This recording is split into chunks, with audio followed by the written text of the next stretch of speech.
Bonjour, dans cette vidéo nous allons coudre ensemble le patron Irma. Il s'agit d'un gilet avec des fronces et un joli empiècement arrondi. Comme d'habitude chez Ikati, on vous propose différentes variations autour de ce modèle, à vous de les associer pour créer votre propre vêtement. Vous pouvez y ajouter un volant tout autour de l'empiècement fini avec un bord accru, un ourlet mouchoir ou un volant double.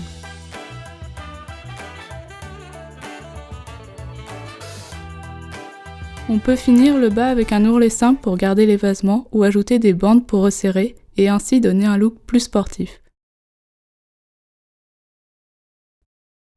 Le gilet peut être boutonné entièrement ou partiellement avec des boutons ou des pressions.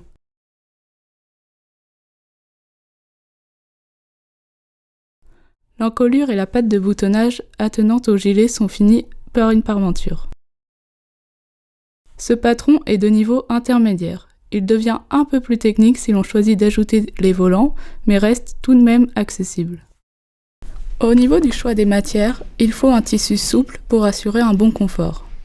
Nous recommandons principalement du sweat ou du French terry, la version non grattée du sweat. Mais vous pouvez aussi le réaliser en matelassé, en jean, en velours mileré ou encore en jacquard pour en faire une petite veste. Les bandes poignets et bas du corps ont été prévues pour être réalisées dans le tissu principal, mais s'il ne vous semble pas suffisamment élastique, vous pouvez choisir du bord-côte ou froncer le bas du vêtement. Pour la parmenture ainsi que le volant, ils peuvent être faits dans le même tissu, mais si cela vous semble trop épais, n'hésitez pas à utiliser un autre tissu plus fin, même un tissé si vous le souhaitez.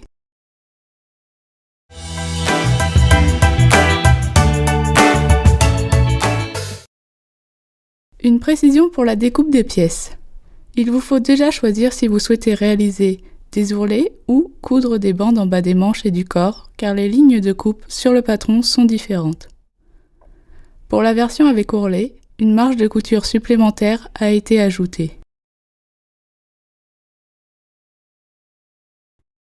Dans cette vidéo, nous allons montrer la version avec bande, donc nous allons couper les pièces manches, devant, dos et parmenture au niveau de la ligne en pointillé avec des ciseaux. Cette ligne comprend d'ailleurs la marge de couture.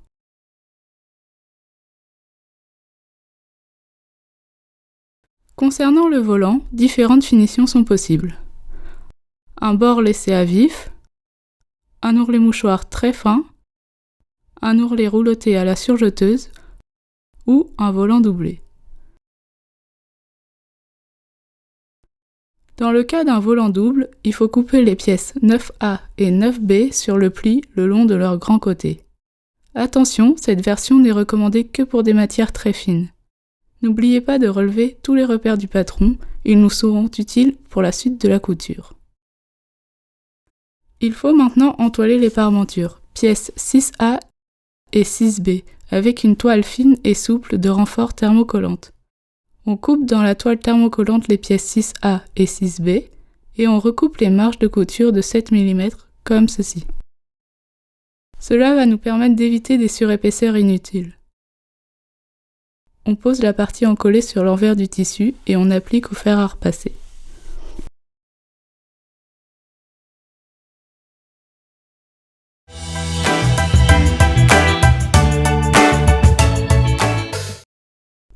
On va maintenant commencer le montage du corps du gilet, c'est-à-dire les empiècements ainsi que les manches, les devants et le dos. On place les empiècements devant et dos, pièces 3 et 4, endroit contre endroit, en alignant les lisières au niveau des épaules.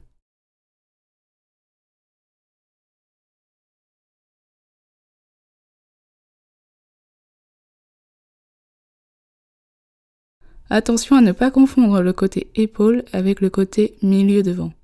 On épingle.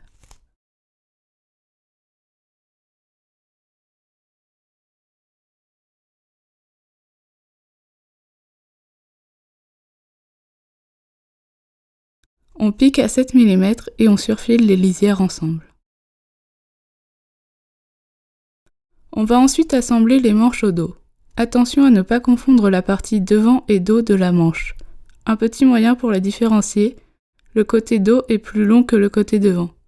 On place les pièces 2 et 5 endroit contre endroit en alignant les lisières.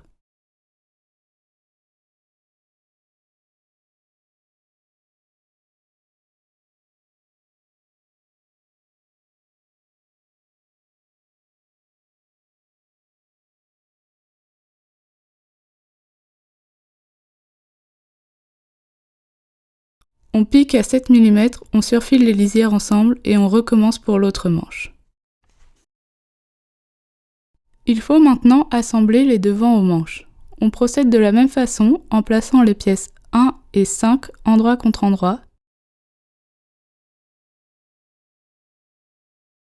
On épingle.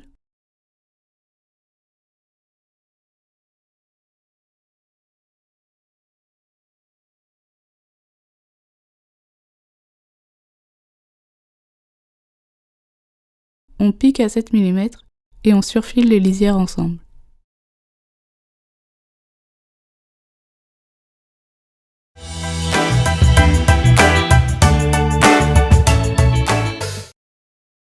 On passe au montage du volant. Il s'agit d'une option, si vous ne souhaitez pas la réaliser, passez directement au chapitre suivant. On épingle endroit contre endroit les volants devant et dos, pièces 9A et 9B sur leur petit côté. On pique à 7 mm et on surfile les lisières à vif ensemble. On fait ceci, que le volant soit simple ou double. Il faut maintenant finir le volant ou le laisser accru. Il ne s'effilochera pas si vous utilisez du Sweet ou du French Terry, mais roulottera légèrement. Nous vous proposons alors 5 options possibles. D'abord, un ourlet mouchoir très fin, réalisé à la machine à l'aide d'un pied ourleur, ou un ourlet mouchoir réalisé à la main en roulant la lisière entre le pouce et l'index pour former un bord roulé. On épingle, on piquera. C'est certes un peu long, mais le résultat est très élégant.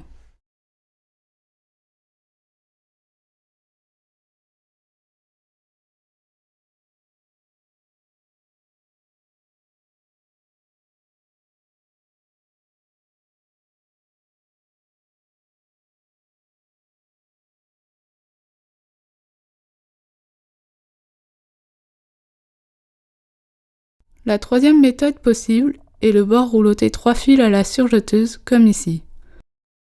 Vous avez d'ailleurs un tuto vidéo pour le faire dans la rubrique tuto technique du site Icati. Quatrième technique. On peut choisir de réaliser un point zigzag très fin à la machine à coudre classique. Il faut alors sélectionner un point très étroit et très court dans le mode réglage de votre machine.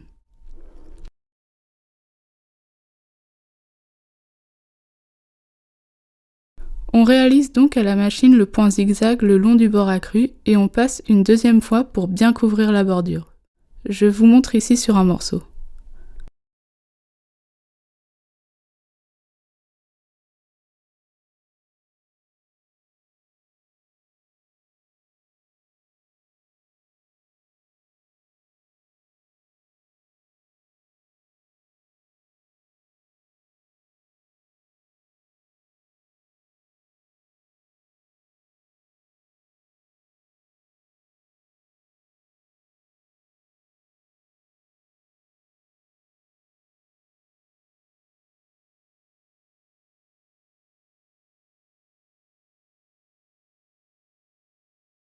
Si le tissu n'est pas trop épais, il est possible de doubler le volant.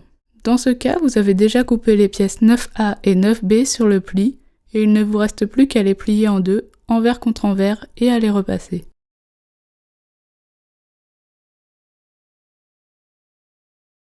Il va maintenant falloir réaliser les 2 lignes de fronce sur le côté opposé du volant, la lisière restée accrue.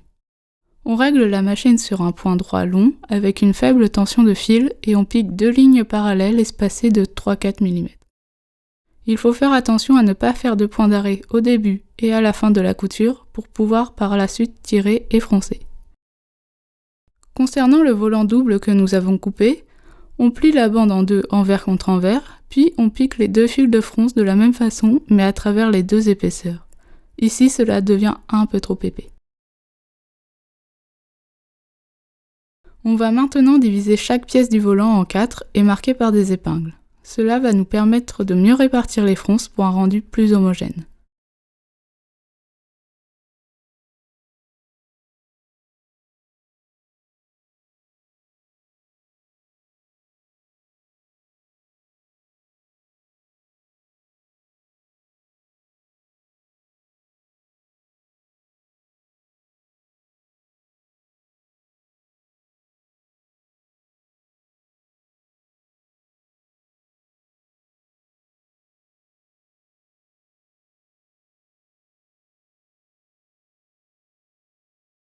Une fois les épingles mises sur le volant, on fait de même avec les empiècements, en divisant chaque empiècement devant et dos en 4 parties égales.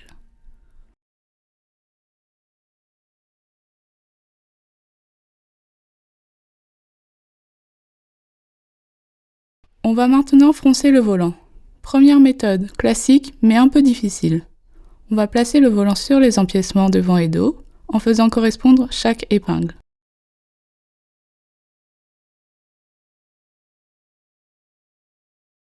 Il faut également faire correspondre les coutures épaules des empiècements avec les coutures d'assemblage des volants.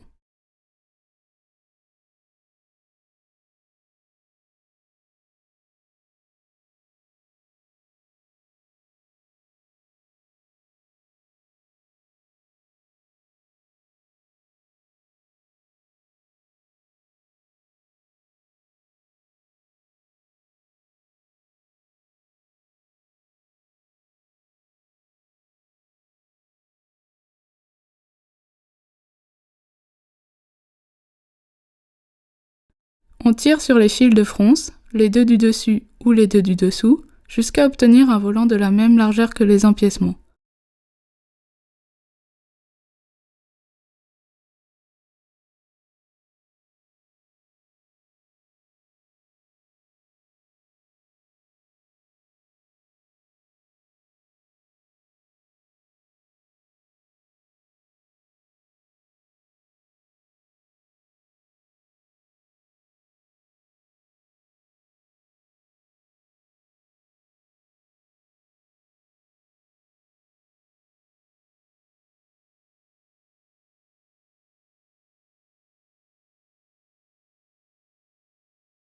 On pique à 5 mm dans la marge de couture pour maintenir le volant en place. Cette étape est longue et plutôt fastidieuse. Je vous montre une astuce, certes moins académique, mais qui fait gagner du temps et de l'énergie. On fronce les tronçons avant de faire coïncider les épingles. La manipulation est plus simple en fait. Puis on fait coïncider les épingles, on ajuste à la même longueur et on répartit les fronces. Voici le travail de fronçage terminé 15 minutes plus tard. On pique à 5 mm dans la marge de couture pour maintenir le volant en place. Ce fronçage de volant est long car on travaille sur une grosse longueur et sur un tissu un peu épais.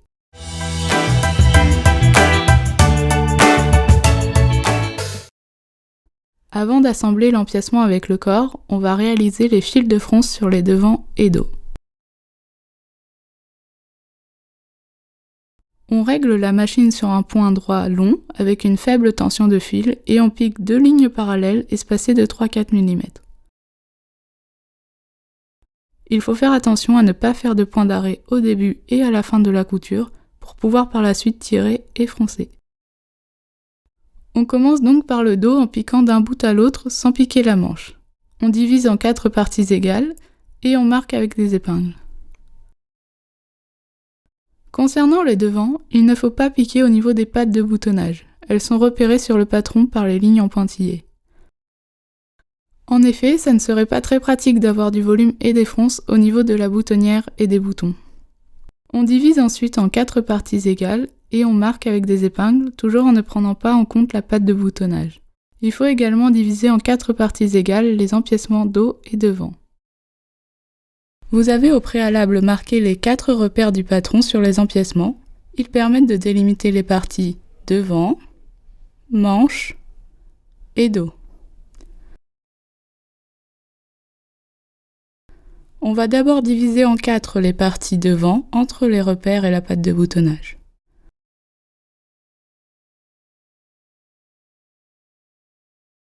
Puis on fait de même avec la partie dos, c'est-à-dire la partie qui se situe entre les repères sur la pièce 4. Ici, nous avons cousu un volant, mais pour l'option sans volant, il faut procéder de la même façon, cela vous simplifie même un petit peu la tâche. On va maintenant épingler l'empiècement au corps endroit contre endroit en faisant correspondre les épingles. On commence ici par le dos.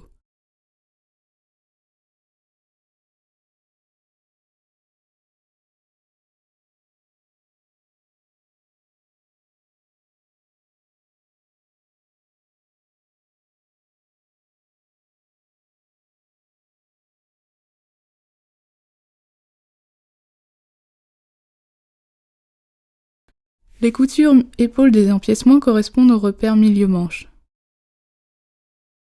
Les manches sont donc épinglées à l'empiècement entre les repères et elles ne sont pas foncées.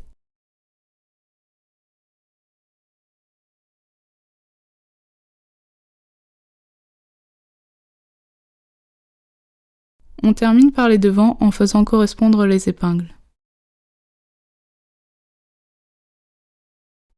On tire les fils de fronce du dos, puis des devants, les deux du dessus ou les deux du dessous, jusqu'à obtenir un corps de la même largeur que l'empiècement.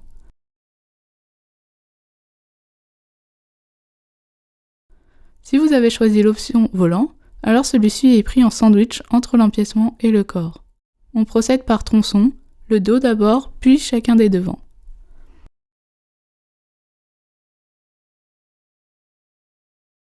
On pique à 7 mm, puis on surfile les lisières ensemble. On enlève les fils de fronce avec un découpe-vite.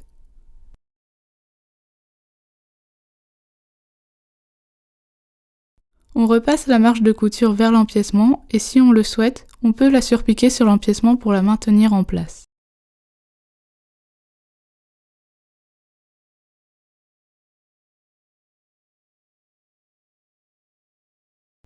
Si vous avez choisi l'option volant, il faut le piquer à 5 mm dans la marge de couture des milieux devant afin de le maintenir en place, cela nous aidera lors des prochaines étapes.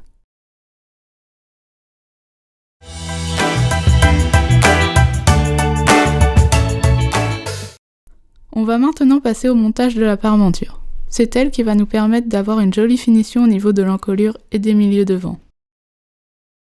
On place les parmentures devant et dos, pièces 6A et 6B, endroit contre endroit, en alignant les lisières au niveau des épaules. On pique à 7 mm. Et on surfile les lisières ensemble. On surfile la partie extérieure de la parmenture. On va maintenant placer la parmenture endroit contre endroit sur le gilet en alignant les milieux devant et l'encolure.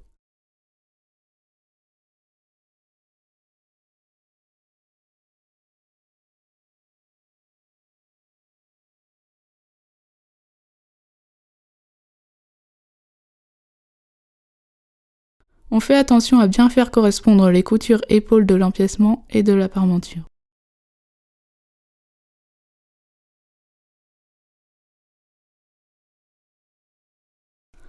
On pique à 7 mm,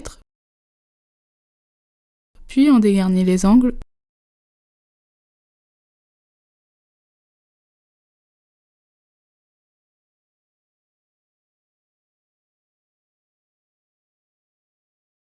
Et on crante dans les arrondis. Si on avait choisi de mettre un volant, celui-ci est pris dans la couture des milieux devant. On retourne la parmenture à l'intérieur du vêtement et on prend le temps de bien repasser, c'est important pour avoir un beau rendu.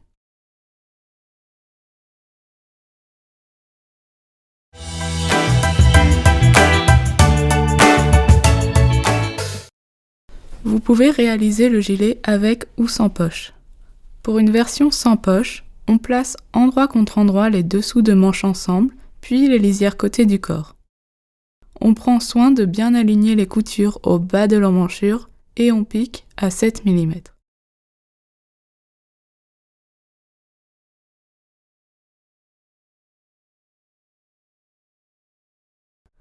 Ensuite, on surfile les lisières ensemble. Dans le cas du modèle avec poche, on coupe 4 fois les pièces 10 poches, ici dans une doublure. On surfile tout le tour des poches, ainsi que les dessous de manches et les côtés des devants et du dos. On va placer une poche sur un côté devant en alignant les repères d'ouverture de poche. On pique à 5 mm du bord entre les repères, que ce soit pour la femme ou l'enfant. On répète en symétrie avec une autre poche. Ces deux poches seront les sacs de poche.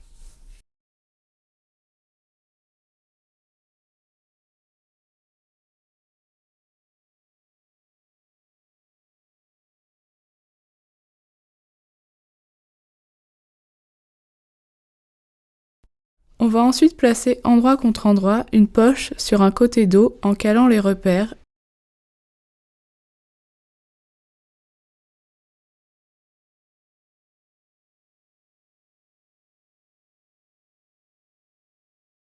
et on pique entre les repères à 7 mm pour l'enfant ou à 1 cm pour la femme.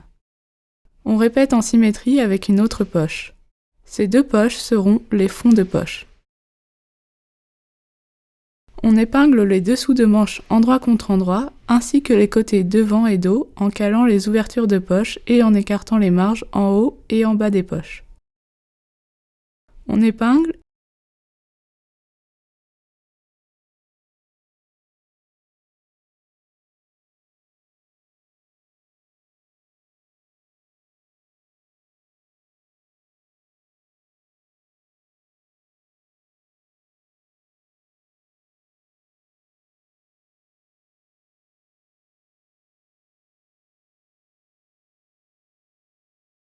et on pique à 7 mm en haut et en bas entre les repères jusqu'en bas du corps.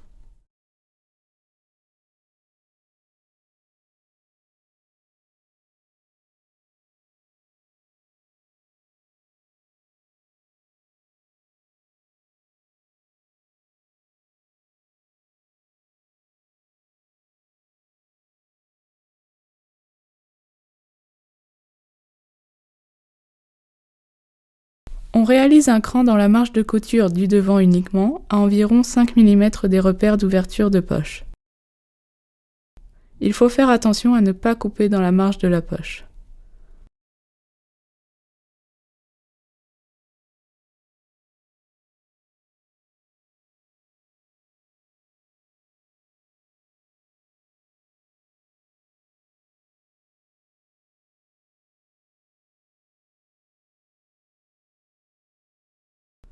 On place les poches sur l'envers des devants et dos, puis on repasse le sac de poche qui se situe sur les devants et on surpique à 5 mm entre les repères.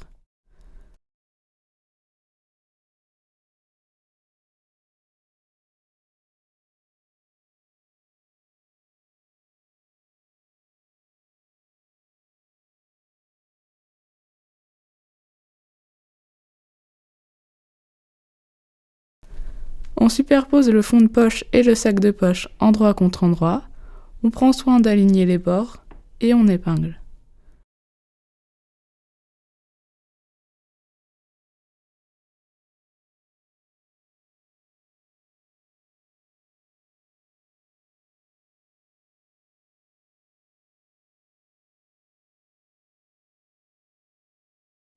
On pique à 7 mm le contour des poches pour les tenir ensemble.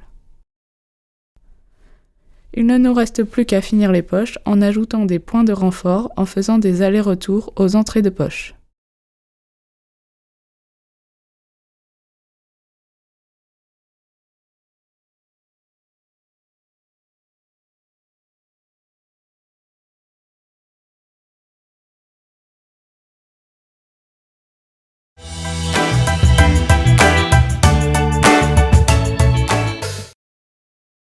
Ici, nous avons choisi la version avec des bandes plutôt que de faire des ourlets. On va commencer par les poignets. On plie la bande poignée en deux, endroit contre endroit.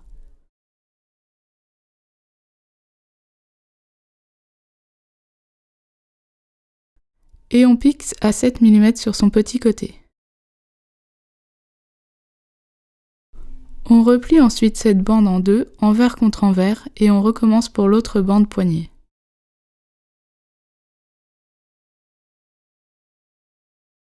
On va ensuite venir enfiler cette bande au bout de notre manche, endroit contre endroit, en alignant les lisières.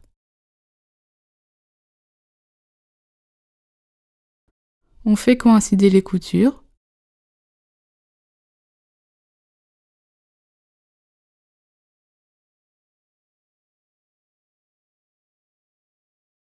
On pique à 7 mm en étirant la bande pour qu'elle soit de la même longueur que le bas des manches, et on surfile les lisières ensemble. On fait de même pour l'autre manche.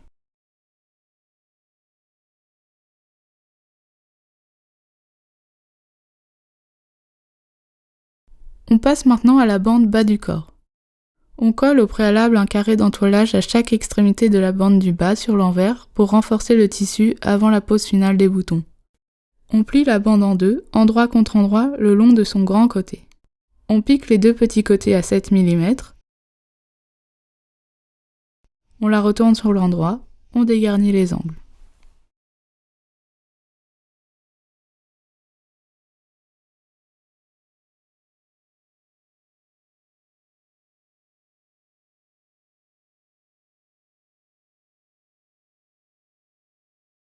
On divise cette bande en 4 parties égales et on marque par des épingles.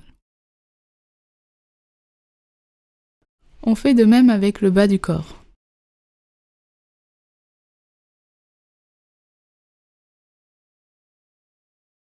On va ensuite déplier les parmentures pour les mettre dans la continuité du bas du corps.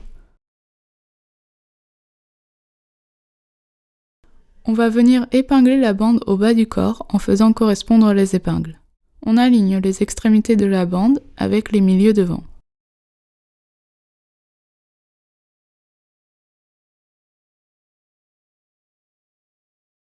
On vient ensuite replier la parmenture endroit contre endroit sur les devants, en prenant ainsi en sandwich la bande.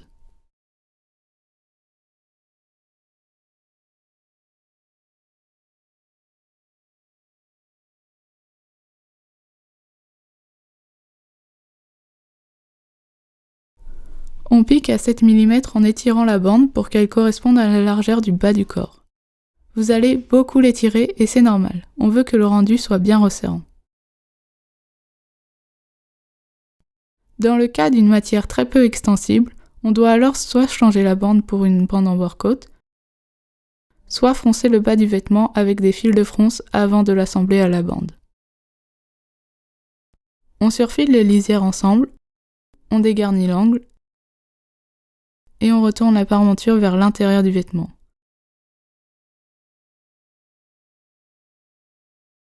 On obtient ainsi une jolie finition au niveau des milieux devant et de la parmenture. On pourrait également remplacer la bande en bas du vêtement et des manches par des élastiques fantaisie comme ceci.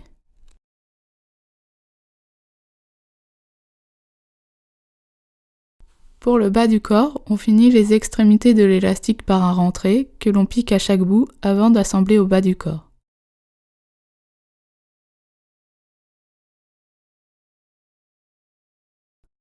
Pour le bas de manche, on coud ensemble endroit contre endroit les extrémités des élastiques et on assemble au bas des manches.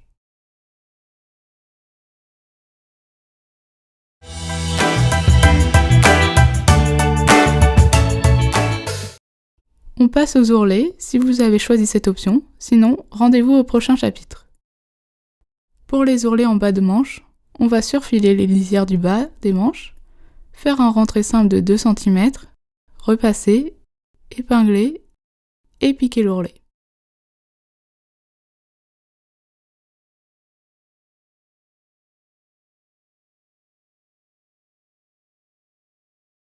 Pour l'ourlet en bas du corps, on va vous montrer une petite astuce pour avoir une jolie finition. Il faut d'abord replier la parmenture endroit contre endroit sur les devants.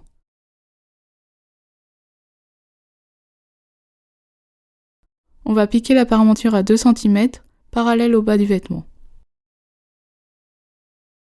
On surfile tout le bas du corps et on dégarnit l'angle.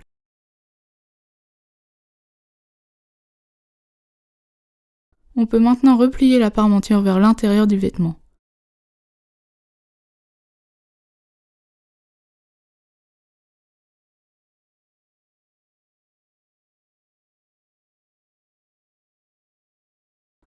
On réalise ensuite l'ourlet en faisant un rentré simple de 2 cm, on repasse, on épingle et on pique. La parmenture est prise dans l'ourlet et le rendu est très propre. On va sous-piquer la parmenture afin de bien la maintenir à l'intérieur du vêtement et qu'elle ne soit pas visible de l'extérieur. On va d'abord repasser les marges de couture des milieux devant et de l'encolure vers la parmenture.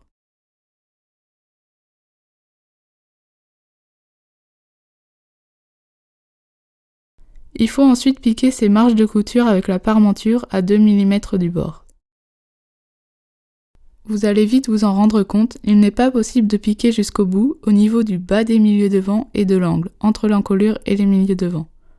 Ce n'est pas grave, le principal est d'aller le plus près possible, s'arrêter à environ 1 cm. Il faut maintenant fixer cette parmenture au niveau des épaules pour être sûr qu'elle ne ressorte pas. On va épingler la parmenture bien en place à l'intérieur du vêtement et piquer sur l'extérieur en suivant la ligne de couture épaule des empiècements.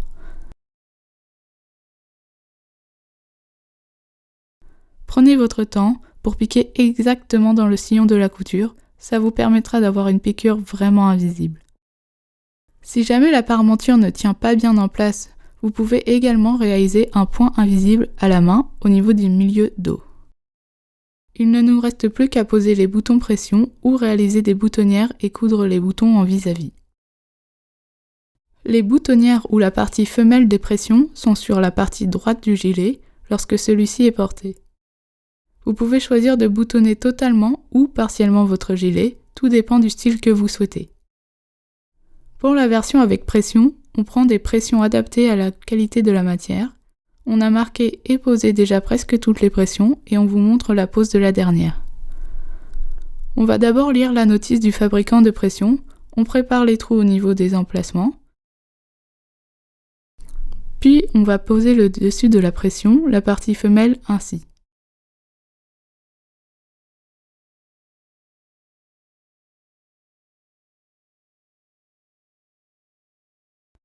Puis on change les matrices sur la pince prime et on pose les parties mâles en vis-à-vis.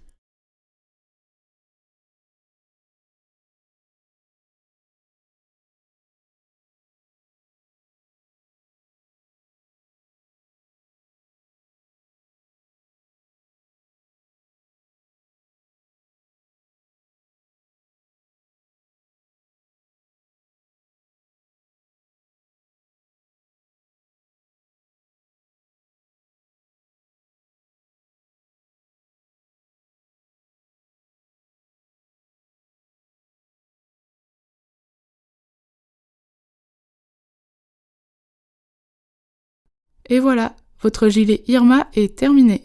Nous espérons que cette vidéo vous a plu et on vous souhaite une bonne couture. À très bientôt!